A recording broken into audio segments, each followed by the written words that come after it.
Hello, good morning to all of you. I hope you will be fine at your home. And as you know, your test series will be start very soon. So in this context, uh, we will revise the chapter we have studied in the past couple of weeks.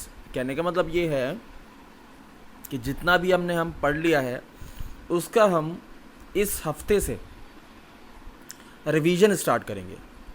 और revision का फ़ायदा ये भी है कि कुछ बच्चे जिनके पास नेटवर्क की प्रॉब्लम थी या मोबाइल की प्रॉब्लम थी, तो वो इस वीडियो को दोबारा देख सकते हैं। मेरा वीडियो बनाने का मतलब यही है कि आप एक बार रिकॉल हो जाएं, जिनका छूटा हुआ है वो दोबारा से समझ लें। So let us start by the index. तो न्यूक्लियाई में हमने पढ़ाया था composition and size of nucleus, यानी न्यूक्लियस के कंपोजिशन उसके अंदर होता क्या है और size of nucleus. Then radioactivity like uranium, krypton, barium. Then alpha particles, beta, gamma particle and rays और उनकी properties, its properties. Then radioactive decay law. उसके बाद आ जाता है mass energy relation, then mass defect, then binding energy per nucleon and variation with mass number, then nuclear fission and nuclear fusion. तो ये video बहुत आपके लिए बहुत इम्पॉर्टेंट होने वाला है, क्योंकि आप अगर दोबारा इसे समझना चाहते हैं तो इस वीडियो को ध्यान से देखिए। नाउ मैं स्लाइड चेंज कर रहा हूँ। तो ये जो फर्स्ट पार्ट है आपका, ये कंपोजिशन ऑफ न्यूक्लियस में आता है। न्यूक्लियस के अंदर क्या होता है, सबसे पहले हम बेसिक टर्म जो होते हैं वो पढ़ लेते हैं एक बार। सबसे पहले पढ़ते हैं isotopes. What is N isotope?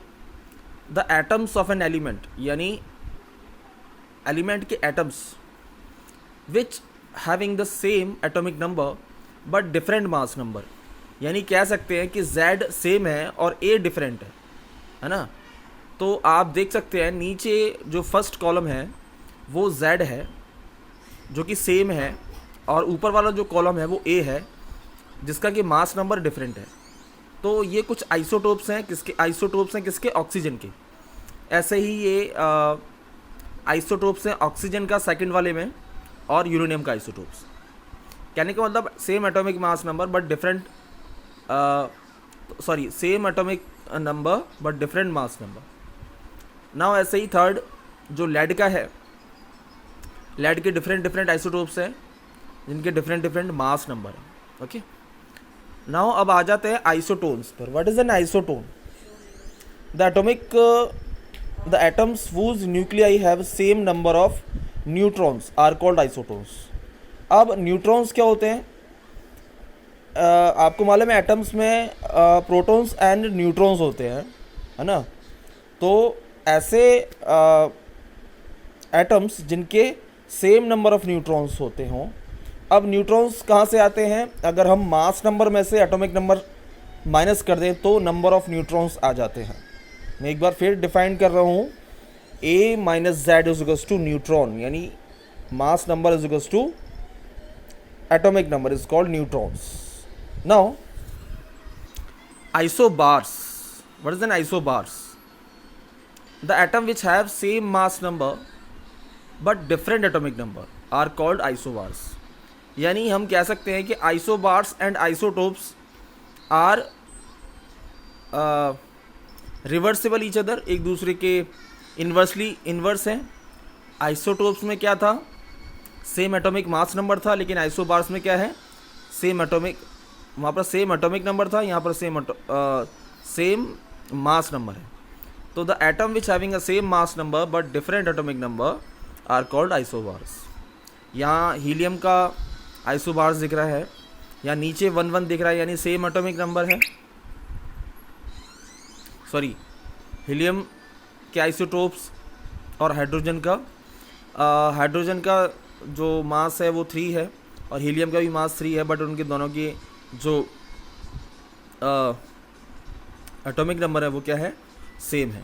ऐसे ही लिथियम और बैरियम में both having the same mass number but different atomic number, and argon and calcium, they having a both mass number and different atomic number. And germanium, silicon, they are 34, and here I have not, so 70, 76 having a same atomic mass number. Now atomic mass unit क्या होता है? The atomic mass unit AMU is a very small unit of mass. किसका? Atom का small unit, बहुत ही small unit mass होता है. And it is found to be very convenient in nuclear physics. और ये माना गया है कि न्यूक्लियर फिजिक्स में ये बहुत कन्वीनियंट है. किस लिए? किसी भी एटम का मास निकालने के लिए. तो हम यूज़ करते हैं 1 AMU, जैसे कि मैंने लास्ट क्लासेस में पढ़ाया है आपको. तो atomic mass unit is defined as the 1/12th part of the mass of the one isotope of carbon, यानी C6C12. मैं दोबारा बता देता हूँ कि कोई भी एटॉमिक मास यूनिट उसको डिफाइन हम करते हैं, वन एटॉमिक मास यूनिट अगर हम डिफाइन करते हैं तो 1/12th part of the mass of the one 6C12 जो आइसोटोप है. ठीक है, तो अब इसकी कैलकुलेशन देख लेते हैं कैसे होता है. तो अकॉर्डिंग टू एवोगाड्रो हाइपोथेसिस, जो एक साइंटिस्ट थे, number of atoms in 12 gram of 6C12 is equal to the Avogadro number, that is 6.023 into 10⁻23 kg. यानी उनको मानना था कि जो 12 ग्राम जो आइसोटोप 6C12 अगर हमने 12 ग्राम लिया तो वो एवोगाड्रो नंबर के इक्वल हो जाएगा, है ना. तो उसकी वैल्यू कितनी होगी? 6.023 इंटू 10⁻23. अब इसको और अच्छी तरीके से समझने के लिए हम इसका डेरिवेशन करते हैं, कैसे निकल के आया ये. Now therefore the mass of one carbon atom 6C12 is equals to 12 upon, हमने एवोगाड्रो नंबर का मल्टीप्लाई कर दिया, यानी 12 ग्राम का किसके इक्वल है? 6.23. तो 1 ग्राम किसके इक्वल होगा? 12 अपॉन 6.023 इंटू 10⁻23, जो कि निकल के आया 1.992678 इंटू 1/26 ग्राम. नाउ अब बात करते हैं 1 AMU की, जो हम बोल रहे थे कि 1/12th part of 1 gram of isotope of 6C12. तो हमने ये वैल्यू निकाली थी 1.992678 इंटू 10⁻26 kg. तो 12 से डिवाइड कर दिया और हमारी वैल्यू आई जो 1 AMU एटॉमिक मास यूनिट की, वो आई 1.660565 into 10⁻27 kg. This is the value of 1 atomic mass unit. Now अब मैं स्लाइड आगे बढ़ाता हूँ, अगर आपको समझ में आ गया हो. Energy equivalent of atomic mass unit, ये सीधा सीधा आइंस्टीन मास रिलेशन पर डिपेंड करता है. According to Einstein mass energy relation और equivalence, the energy equivalent of mass m is given by, अगर कोई बॉडी जिसका कि मास m है और उसकी एनर्जी E है ना, तो according to Einstein relation E is equals to mc². अब E तो आपको पता है कि एनर्जी है, where m is mass of a body and c² is what? c is the speed of light. Now अब सपोज दैट मास मीन्स, अगर हम उसे 1 AMU में देखें, if we found in 1 atomic unit, उसकी जो वैल्यू होती है वो होती है 1.66056 इंटू 10⁻27. ओके, एंड हमें मालूम है since c is equals to, जो स्पीड ऑफ लाइट है वो nearly about 3 into 10⁸ metre per second है ना. The energy equivalence of 1 AMU is given by, अब हम उसकी वैल्यू पुट कर देंगे किसकी? मास और c की. तो हमें जो वैल्यू मिलेगी E की, एनर्जी की, 1.4925 इंटू 10⁻⁻10 जूल. अब इसको ये जूल में अगर इलेक्ट्रॉन वोल्ट कन्वर्ट करने के लिए हमें 10⁻⁻6 से मल्टीप्लाई करना पड़ेगा. किसको? 1.4925 इंटू 10⁻⁻20 10⁻⁻10 जूल। इसको हमको किस में मल्टीप्लाई डिवाइड करना पड़ेगा 10⁻⁻6 का, और उसमें इलेक्ट्रॉन का मास भी मल्टीप्लाई होगा। तो मैं कहने का मतलब ये है कि 1.4925 इंटू 10⁻⁻10 अपॉन 1.6 इंटू 10⁻⁻19 इंटू 10⁻6, तो जो वैल्यू आती है वो आती है आपकी 1.4925 into 10⁻⁻10 electron volt. Okay, now अब हम आगे स्लाइड में बढ़ते हैं। Nuclear size, what is the nuclear size? Nuclear size means nucleus का साइज, जो भी एटम है उसके अंदर न्यूक्लियस होता है, तो हम उसी के न्यूक्लियस के बारे में बात कर रहे हैं। द वॉल्यूम ऑफ न्यूक्लियस यानी लेंथ, ब्रेथ एंड हाइट, है ना। The volume of nucleus is directly proportional to the number of the nucleus mass number. अब न्यूक्लियस क्या होते हैं? The number of protons and neutrons present in the nucleus, है ना। तो the volume of nucleus is directly proportional to the its protons and neutrons constituting to the nucleus, जिसके nucleus के अंदर हैं। अगर हम मान लें if R is the radius of the nucleus, अगर आर रेडियस है न्यूक्लियस की, the nucleus have mass number A, और न्यूक्लियस का मास नंबर ए है, देन हमें मालूम है कि न्यूक्लियस राउंड शेप में होता है, स्फीयर शेप में होता है।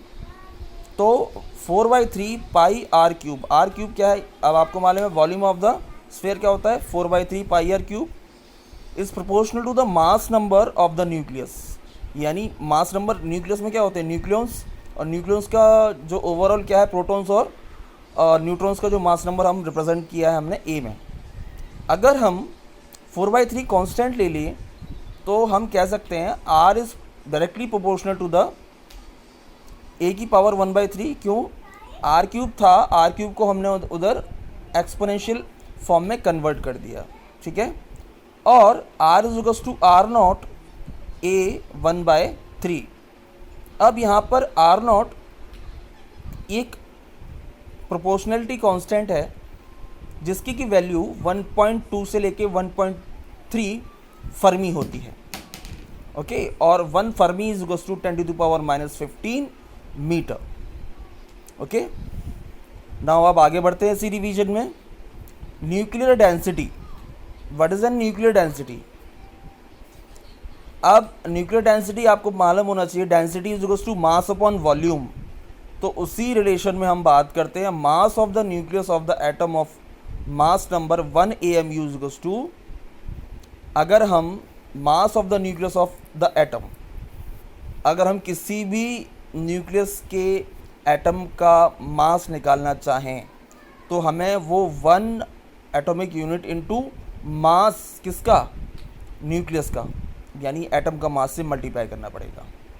तो then A is equals to A into AMU 1 atomic mass, A into 1.6605 जो कि अवोगाड्रो नंबर है। If R is the radius of the nucleus, अगर आर न्यूक्लियस की रेडियस है, then volume of the nucleus क्या हो जाएगा? 4/3 पाई आर क्यूब वॉल्यूम होगा। अब आर की वैल्यू हम पुट कर देंगे कहाँ से? ऊपर वाली इक्वेशन से। R is equals to R naught A की पावर 1/3 का होल क्यूब। अब बाय एक्सपोनेंशियल लॉ 1/3 और 3 कट जाएंगे, देन वो 4/3 pi R naught cube into A, ये बच जाएंगे। Taking R naught is equals to 1.1 into 10⁻15 metre, we have density. Density आपको मालूम है क्या होता है? मास ऑफ न्यूक्लियस यानी मास, और वॉल्यूम ऑफ न्यूक्लियस यानी मास अपॉन वॉल्यूम। और वो है किसकी डेंसिटी? न्यूक्लियस की। तो ऑब्वियस सी बात है कि mass of nucleus upon volume of nucleus. Then A into Avogadro number into 4/3 pi 1 into 10⁻15 जो आर नोट की वैल्यू थी क्यूब। ए से ए कैंसिल हो गया, तो ओवरऑल जो हमारी जो डेंसिटी निकल के आई 2.97 इंटू 10⁻17 kg पर metre cube, which is independent of A. यानी कि जो डेंसिटी है वो मास ऑफ एटम यानी ए पर इंडिपेंडेंट है, क्योंकि इसकी इक्वेशन में कहीं भी ए नहीं आ रहा. ओके, नाउ आई थिंक आपको समझ में आ गया होगा. नेक्स्ट डिस्कस करते हैं क्या है. The density of the nucleus of all the atom is same as it is independent of mass number A. अब डिस्कशन में ये आया कि density of the nuclear of all the atoms is same. अब सेम रहेगी क्योंकि सब, because ये मास नंबर पर इंडिपेंडेंट है. अगर मास नंबर पर इंडिपेंडेंट नहीं होता तो डिफरेंट डिफरेंट मास होते, जहाँ पर डिफरेंट अब मास प्रोपोर्शनल टू डेंसिटी, तो डेंसिटी भी अलग अलग होती. तो यहाँ पर इंडिपेंडेंट ऑफ मास है तो डेंसिटी सेम रहेगी. Now the high density of the nucleus is equals to कितने के बराबर है, 10⁻7 kg पर metre cube. Suggest that compactness of the nucleus, जो सबसे हाई डेंसिटी है वो क्या है न्यूक्लियस की, 10⁻17 kg पर मीटर क्यूब. ये सबसे अच्छी कॉम्पैक्टनेस है न्यूक्लियस का. Such examples of high density are met in the form of neutron stars, जो हमारे न्यूट्रॉन्स स्टार्स होते हैं उसमें पाई जाती है. अब आज के लिए इतना ही काफ़ी है. आई होप आपको समझ में आया होगा basic concept. So this is the overall revision video and hope you will give me a feedback of this. So thank you very much.